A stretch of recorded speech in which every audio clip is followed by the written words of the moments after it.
covering the Northern Bahamas. You're watching the Bahamas Tonight, Northern Edition. Welcome back. Tonight we continue our 5 Days of Love series. In this piece, we will introduce you to a couple whose love has endured through good times and bad. Let's meet Terry and Dorothy Goldsmith rather.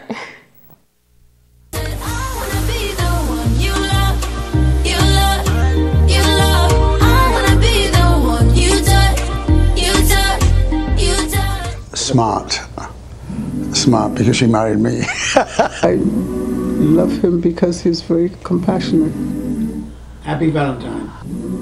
When I'm old and grown. I met her and we sat on the deck for 5 days, almost the entire 5 days, and we discussed the world and life. Dorothy helped me to adjust, right? And I found it very easy. I'm no rich white man. I come from a very poor family in the East End of London, and my parents were married for over 40 years before my father passed.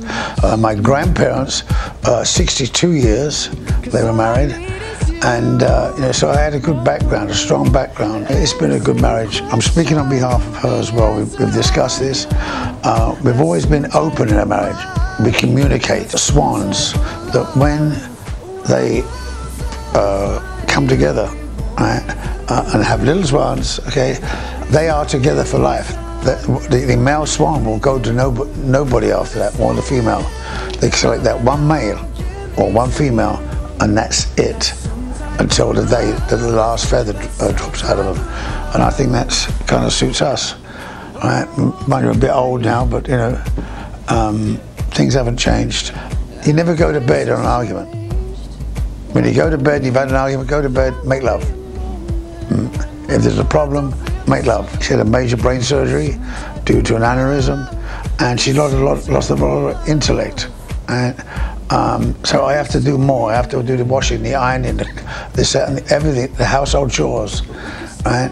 And pay the bills. See that she goes to work, or she goes down to the straw market, and we have a small store there.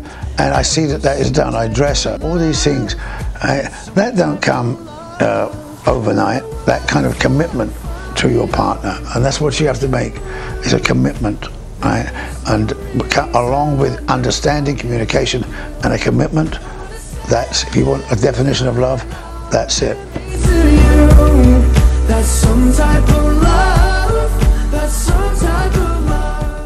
And now we go to those of us here at Deadness that are celebrating Valentine's Day.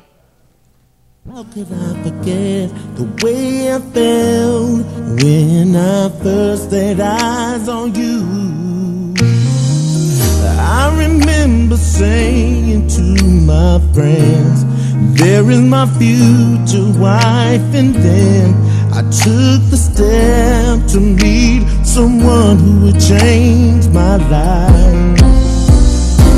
It had to be my destiny, 'cause I was made to love you, my hands to touch you, my arms to hold you, my legs to stand, my time to spend with you forever.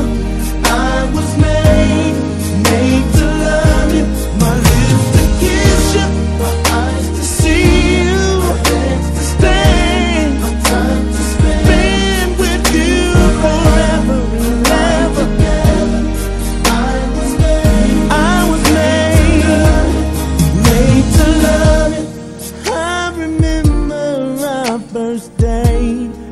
First arguments, our very first breakup and makeup that got us to this moment.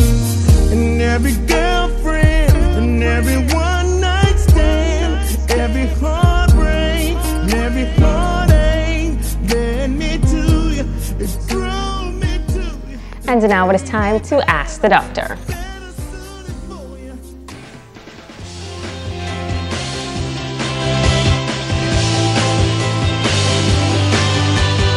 Hi and welcome. Since February is recognized as Heart Health Month, I will discuss a few more important points on heart disease, especially in women. diabetes, and metabolic syndrome, which is a combination of fat around your belly area, high blood pressure, high blood sugar, and high cholesterol, all have a greater impact on women and increases their risk for heart disease significantly more when compared to men. Mental stress and depression affect women's hearts more than men. Smoking and a lack of physical activity are also major risk factors, and as a group, women tend to be less active. Low levels of estrogen after menopause pose a great risk, and finally, pregnancy complications such as high blood pressure or diabetes during pregnancy can increase a woman's long-term risk not only in the mother but potentially in her children as well. If you are a woman at higher risk of heart disease because of one or more of these conditions, see your doctor as soon as possible. I encourage you to make wiser choices to lower your risk by eating healthy and becoming more physically active. I'm Dr. Monique Pratt, and this has been Ask the Doctor. Don't go away, Ricardo Lightborn is up next with the Check on Sports.